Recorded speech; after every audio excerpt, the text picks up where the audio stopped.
the Hoʻomāhua Initiative, we're going to talk about what Hawaii Thriving is, the technology, the impact, the plan, and then go on to next steps. If you can click next. So next again, please. So Hoʻomāhua, next again, please. So Hoʻomāhua means to increase, to expand, to enlarge, and multiply. And with this initiative, what we're looking to do is bring this technology to create our thriving communities. Next, the purpose why we're doing this is to perpetuate Native Hawaiian culture, advance Native Hawaiian economic opportunity, and grow the Hawaii circular economy. Next, please. And we're going to look to do this by harnessing smart regenerative tourism to create thriving communities. Next slide.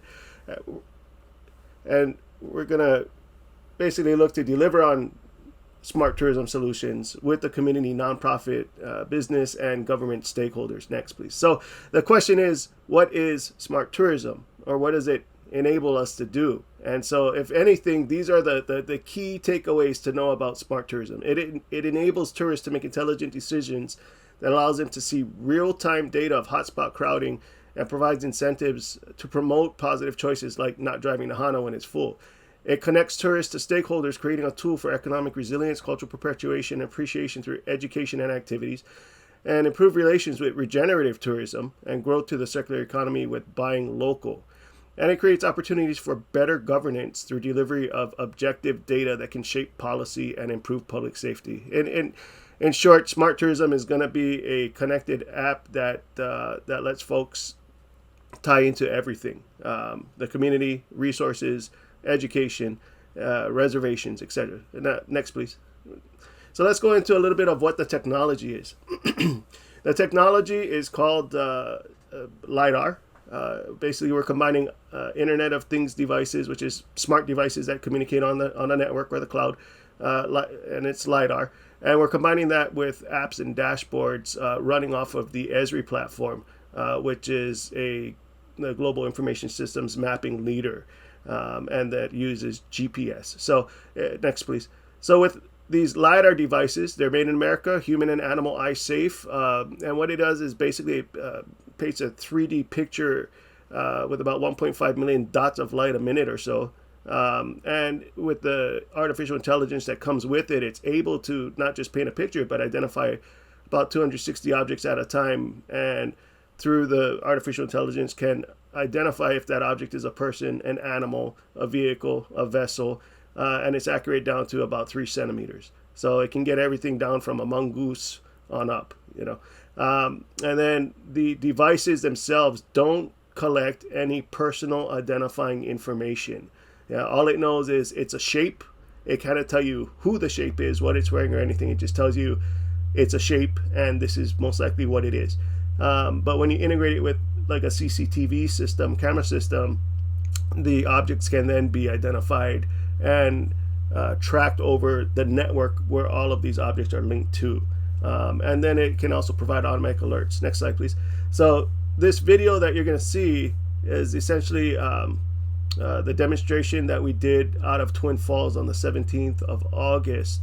We presented to HTA and VCB folks. And so what you're seeing on the left there is the three-dimensional picture that the technology picks up.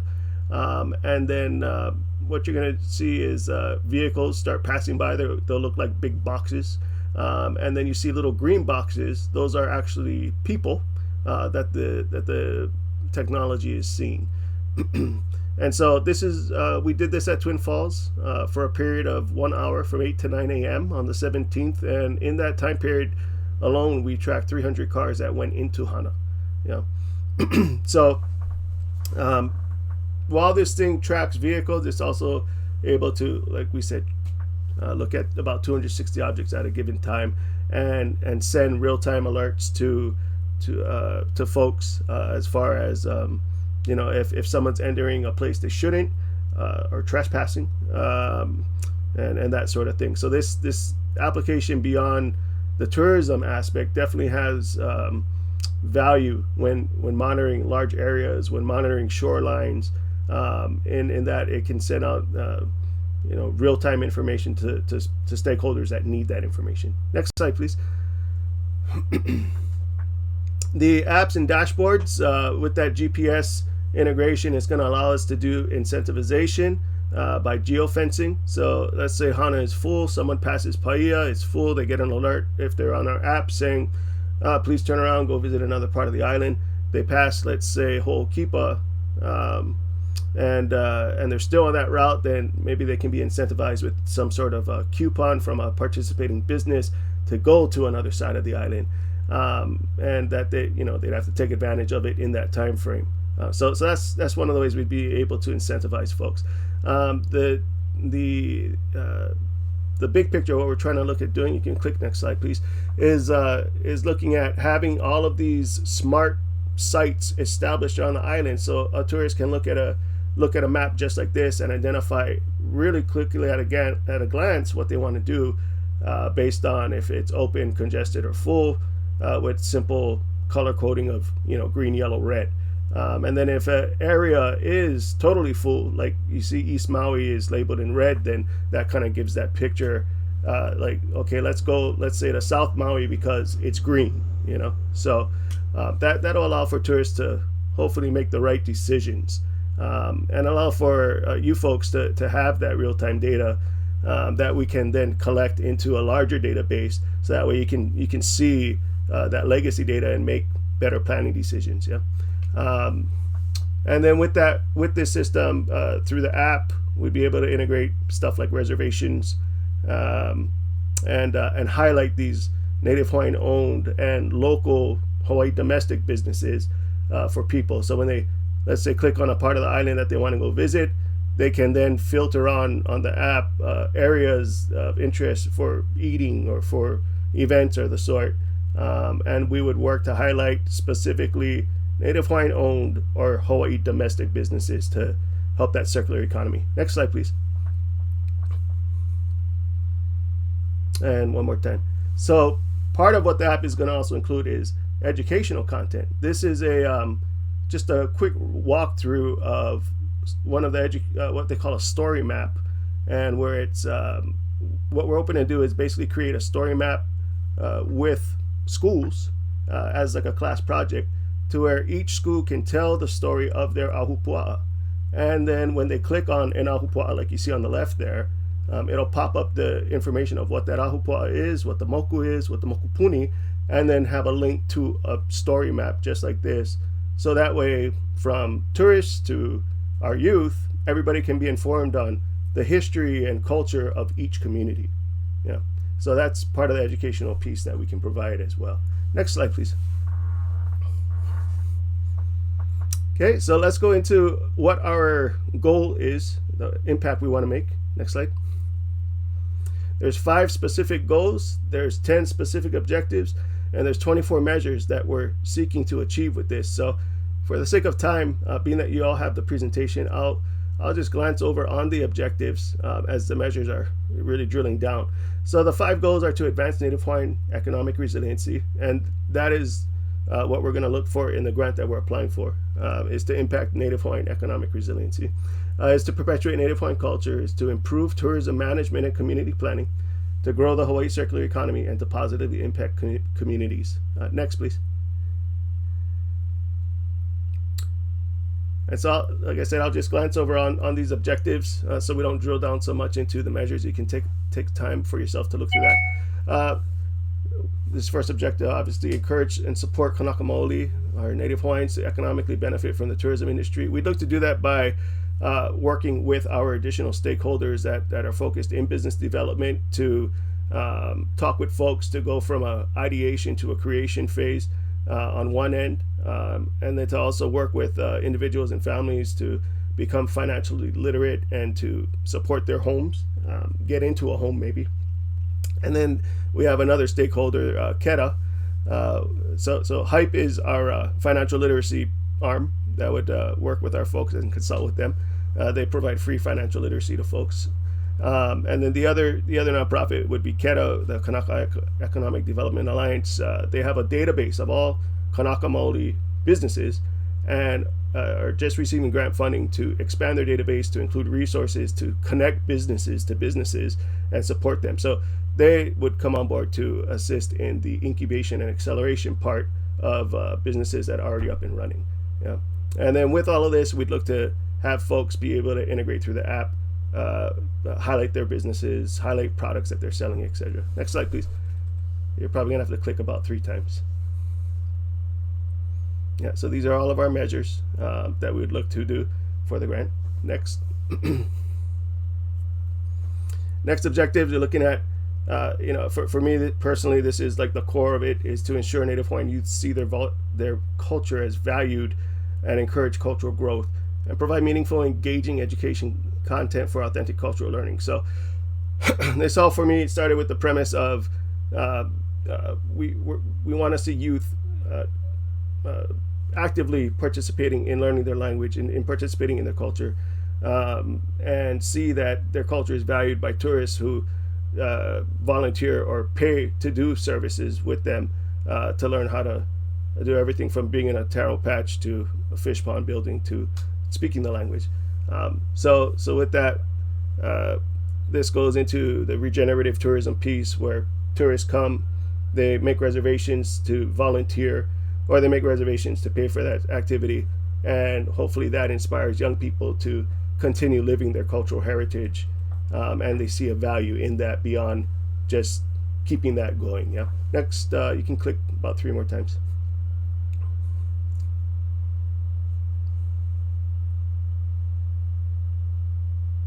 And 1 more, please. Yeah. Oh, 1 back. I'm sorry. So this is the key objectives to launch our smart tourism approach, which will include apps, dashboards, and the technology we've discussed to empower decision makers, you all, with objective data that these devices can capture and catalog, and to increase public safety. So our next, please. Our primary objective is to have enough funding to establish 70 smart sites across Maui, and that can be impacted out to the outer islands as well. And if we can get this federal grant funding to do this, of course the key targets would be everywhere tourists want to be. So from the airport to knowing how long the waiting line will be, down to Twin Falls with knowing that it's at capacity, etc. That'd be the goal. And then with this, once again, through that app, it'll be the one source that everybody can communicate to, get to, or also we can have it on the website as well. And then the ultimate goals, of course, is to decrease the impact to all of these areas, with people making the right decision. Okay, you can click 3 more times.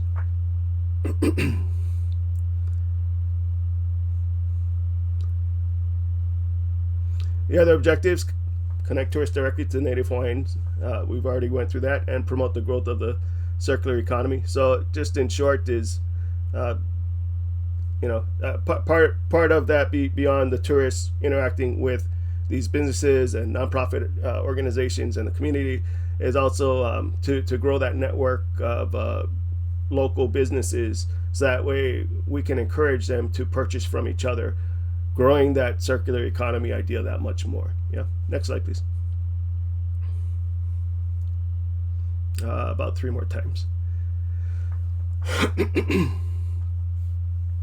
We're also looking at supporting our nonprofits and community service organizations that be able to tie them in with the reservation system through the app, so that way that people can volunteer at stuff like Honolua, at let's say coming out to sit at the education table and sharing information. Yeah. And when we do this, we're really going to want to try and keep everything as digital as possible, so we don't get paper flying all over the place or materials polluting the area. Yeah. So when we get to the next steps, we'll talk about our plan for that. Next slide, please. About 3 clicks.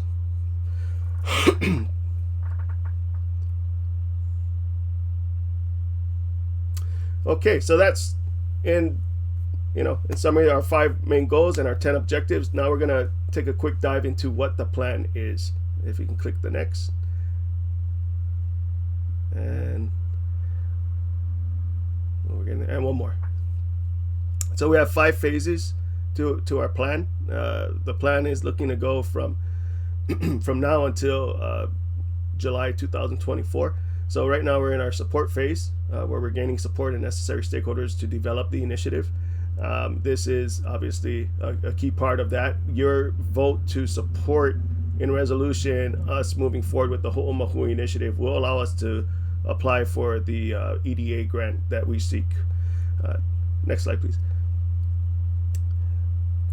Coming up from next month to November, we're going to be going into the next two phases. One is to research, the other is to develop. So in the research, we want to gather everything we need necessary to strengthen our grant application and gain more support for the initiative. So Save Honolua folks coming on board, we've with discussions now are looking to them as our starting point where we can start that data gathering. Next slide, please.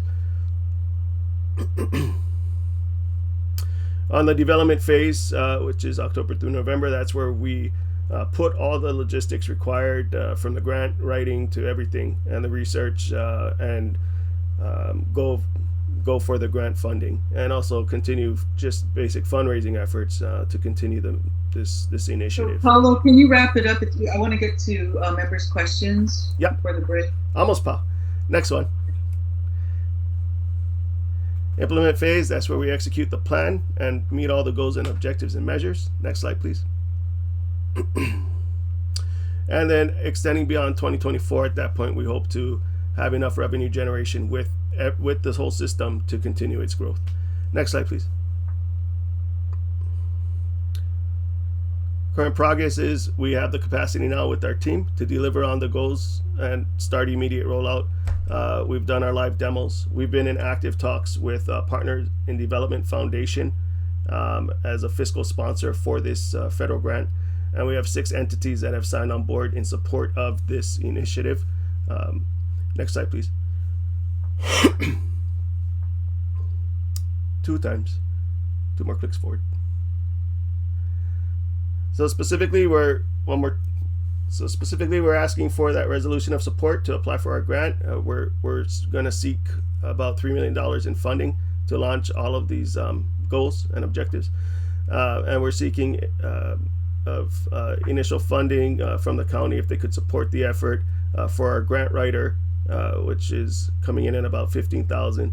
$25,000 would be to establish a smart tourism site at Honolua officially, and then $5,000 would be able to support these education tables and bring some of this technology down there to Honolua, so that way we can inform tourists about everything that we're doing. Next slide, please. So, in closing, the Hoʻomāhua Initiative will connect visitors through this applications and website that then goes into building this circular economy, goes into creating our thriving communities. And that's where we can harness smart regenerative tourism to create our thriving communities. So next slide, please. And that is it. Thank you for all of your guys' time. Thank you for this opportunity. And if you have any questions, we have Martha with Bay Park Data Solutions. She is on the GIS side. Murat Atalay is with Quanergy on the LiDAR side if you have specific technology questions. Okay, thank you for that presentation, Paulo. I'm going to move into, because we don't have the department here or the mayor's office, I'm going to go ahead and move into members' questions. And while we're doing this, we'll give everyone 2 minutes to ask questions of any of these folks who are resource persons. And while we're doing this, if Nicole or Rain, if you can, or Wilton, if you could load up the resolution just so we can move into the resolution. That was the part that I was hoping that we could pass out of the committee today. I'm not addressing the actual funding part today, so let's try to keep whatever questions to the support that we would be giving to the project for the grant that they're applying for.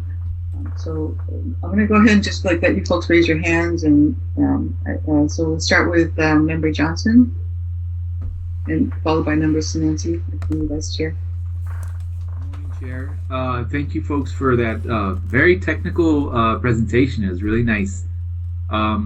It's fascinating, and I love the technology of it. And I just kind of have a question in regards to the same thing that I whenever it comes to maps and mapping, is that folks who are colorblind have a real hard time with red and greens. In fact, 99% of colorblind people those colors is red and green colorblindness. So when we present this to the community and to the tourists, I would hope that maybe there's other creative ways that you can use your technology to show them red is overcrowded and green is a go, so that way you can incorporate all, like the universal design, like people who aren't colorblind might like a pattern behind that. So those are just some questions that as a technology stance on your mapping, is it possible to change colors and put maybe a pattern behind those red and green notices? Absolutely, and thank you. Yes, absolutely. If you guys, Sorry, when Paulo. you're answering, if you want to raise your hand if you want to answer the question. Oh.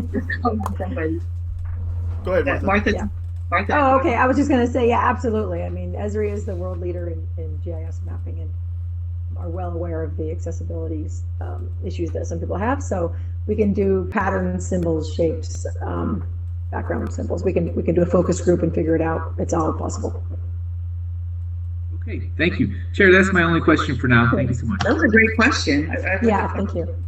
Probably because more men are colorblind, I've heard, than women. Member Sinenci, our committee vice chair, member Jane Sinenci, followed by member Molina. Aloha, and gang, and thank you for that presentation. It grew from the last time I saw it, so well done. I was just saying, and I'm very appreciative of the cultural aspect of this technology. I did participate in the sustainable tourism last week with Genesis Young, and so my presentation at that sustainable tour summit was that if visitors are coming, the message we want to give to tourists and visitors is that if you're coming during certain times of the year, you're coming and you're experiencing a living culture that is in the process, that you're not just coming on at the whim. And the reason for that is if you're coming during the lono season of October to February, you're coming during flash flooding, rainy season, those types of things. If you came during the summer, the culture is going through different things. So I think that message it's important for when you're putting this out in this platform, that you remind our visitors that you're coming and you're visiting a live culture that is in the process with all the seasons and everything. My question was, have you presented this or shared this information with the Hawaii Tourism Authority? Yes, we have. We on the 17th of August, they were on the Zoom call when we did it from Twin Falls, HTA, MVCB, and then we flew to Honolulu the next day and presented live from the Hawaii Convention Center in the Executive Boardroom A, and invited folks to come and see it live. But COVID was doing its thing, and so we had about 13 folks or so tune into the meeting from HTA, MVCB, across all of their branches, and also a representative from the Department of Transportation. But we have yet to hear further support of the initiative. Okay, thank you, Paulo. Thank you, Chair. Okay, thank you, Committee Vice Chair Sinenci. Any questions? Member Molina? Yeah, thank you very much, Madam Chair. Aloha, everyone. Just want to echo the same sentiments of appreciation to all of you from my colleagues. And I find this really interesting, the smart tourism concept and all the technology that's being implemented. And I'll focus there first. Are there any fees to utilize the smart tourism platform? And if so, what are the fees? And would it be contracted annually? That would depend on who's using it. Our goal is to get this as many as tourist hands as possible to make it work. So we would look to have the app as a free download, and then offer in-app purchases for activities that they may be interested in. Yeah. Okay. And will the app be available for out-of-reception areas as well? Yes. Martha, did you want to speak a little bit on that with the GPS side? GIS Sure. side? Yeah, the app, you can have offline, the mapping and whatnot can be offline. As far as getting the crowd count, real-time live information, it would be coming in up until you lose signal. And so, you'll have it live up until you lose signal, of course, and then it'll come back in, becoming live again as you gain signal again. But that latest information will still be in your app. So it's relatively live the whole time. Okay. And has there been any discussion, for example, for the data that's to be collected, will it be based on the number of people that sign up for it, and what happens if the volume of users happens to be low? As far as the app usage itself. Yeah, yeah. Is there anything if it happens to be low? Is there any plan to see how you can get that volume up high? Yeah, that's where we in one part, having the education tables is going to be a critical piece for that organic generation of app users. Then the next part is going to be to see how we can make these relationships with MVCB and at the airport or other stakeholders that can help to really promote people to use the app. Yeah. I like that hotspot congestion where people can find out, okay, hey, this place is full. So I think that's a real plus in terms of quality of life and helping to get tourists to understand, hey, stay away from this area if at all possible, go do something else. And I appreciate you trying to connect the youth with the tourists. So create more of a, rather than the perception of tourists being just other people, that, hey, they're people as well. And so, both residents and tourists can sort of come together and have a better understanding in terms of the relationship. Because, we all like the tourism for the money, but we certainly don't like the impacts that it has, as far as quality of life issues go. But anyway, thank you so much. This is really innovative and cutting edge, and good luck with it. Thank you. Thank you, and I appreciate all of you trying your best to manage tourism. Thank you, Madam Chair. Thank you, Member Molina. Yeah, and the thing that really impressed me when they first contacted me about this is it's a local effort. It's not coming from me. They reached out to the mainland for technical support, but this group that's doing this is locally based here in Hawaii and on Maui. Member Sugimura? I just have a quick question that I wanted to hear from Kamauhu Kahaialii, because he's sitting here, and I just wonder. I know he has some kind of he has a cultural aspect that I think I'm interested to hearing how he would contribute. So I was wondering about the funding, and I heard you say in your presentation is 3.5 million from EDA grant, which is federal, and then 45,000 for County of Maui. And where was that pot coming from in your, who are you applying with?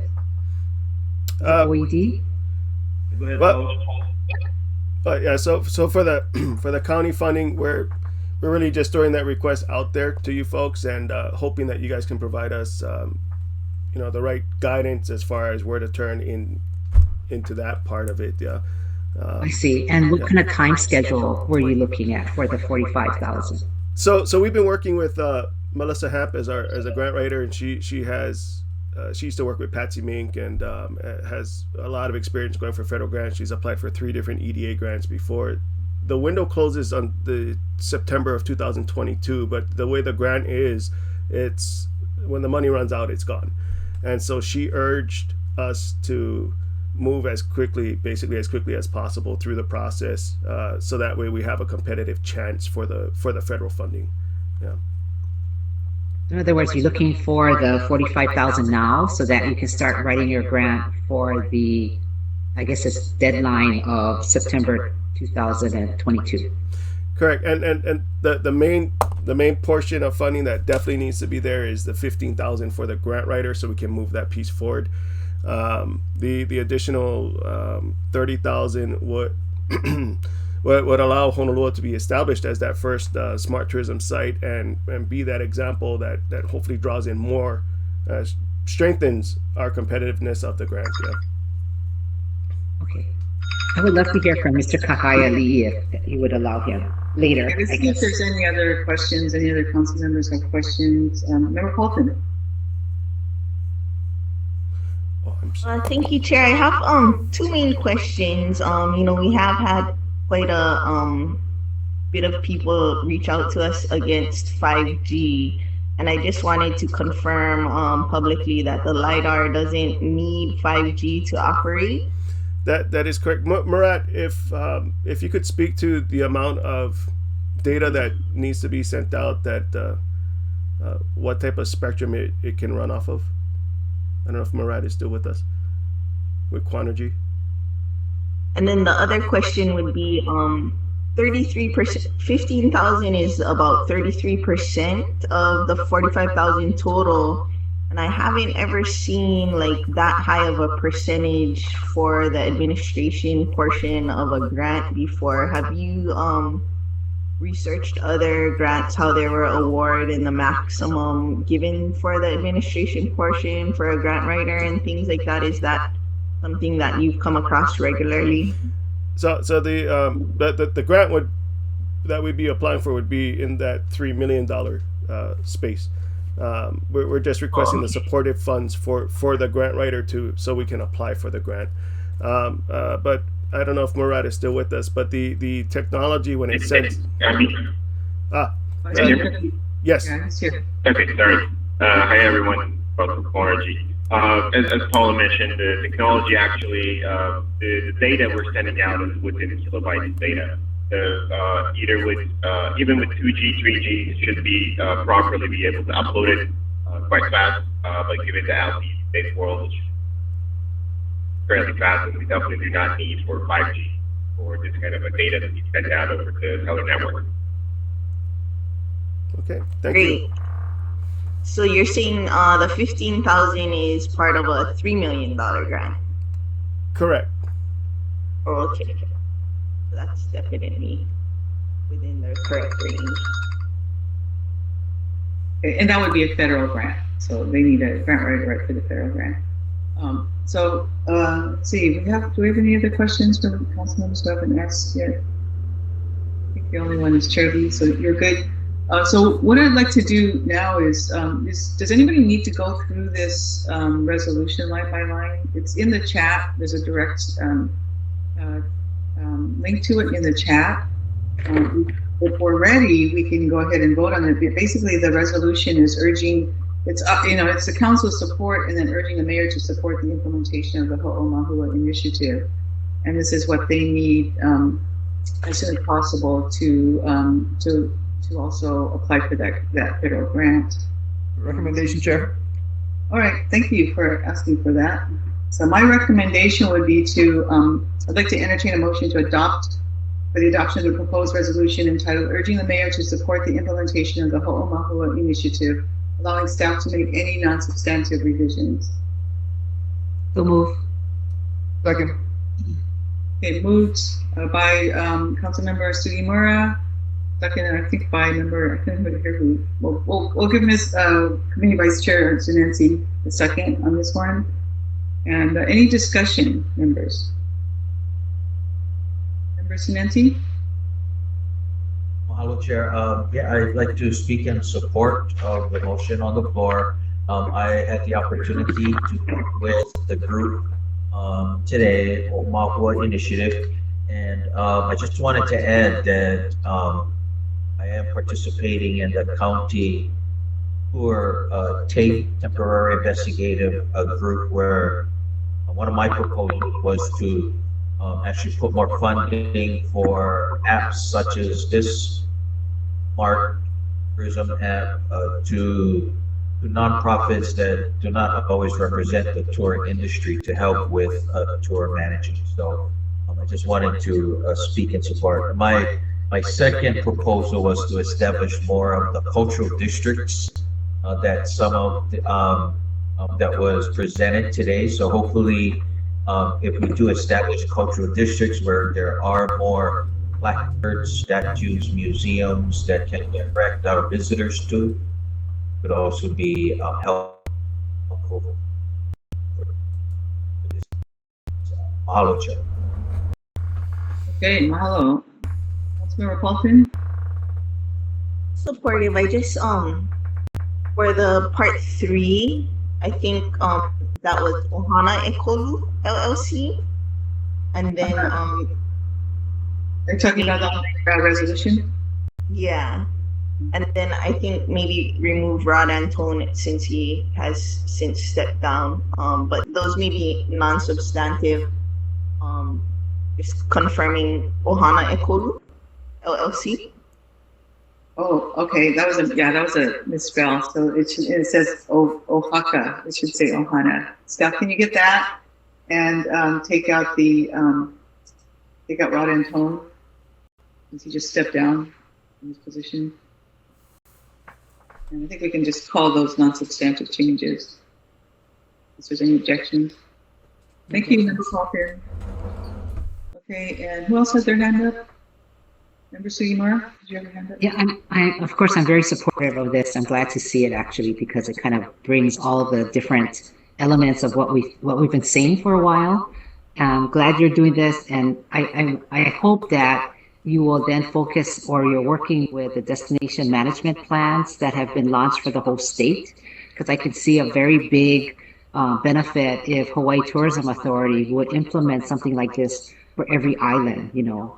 Yeah, and because I think that's what the destination management plan is about anyway. So I know that this is going to the Maui Visitors Bureau, and MVB is the one that's, I think they hired a staff recently to launch or to implement the destination management plan. So I just want to add that in, and if you need any support in that, I'm 100% in support of making sure that it kind of, you have a statewide reach. I think it's huge what you're trying to do. So thank you very much.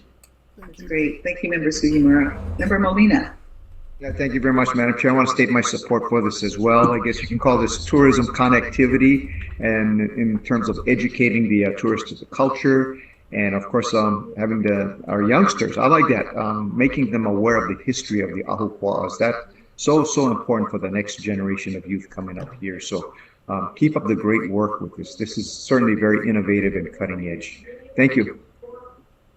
Okay, thank you. Any other comments or discussion before we vote? Okay, so we're going to go ahead and vote on this. All those in favor of the motion on the floor, raise your hand and say aye. Aye. The measure passes 7-0. It's unanimous. We'll go ahead and pass this resolution forward to the full council. And it only takes one reading because it's a resolution. So then we should be able to go on.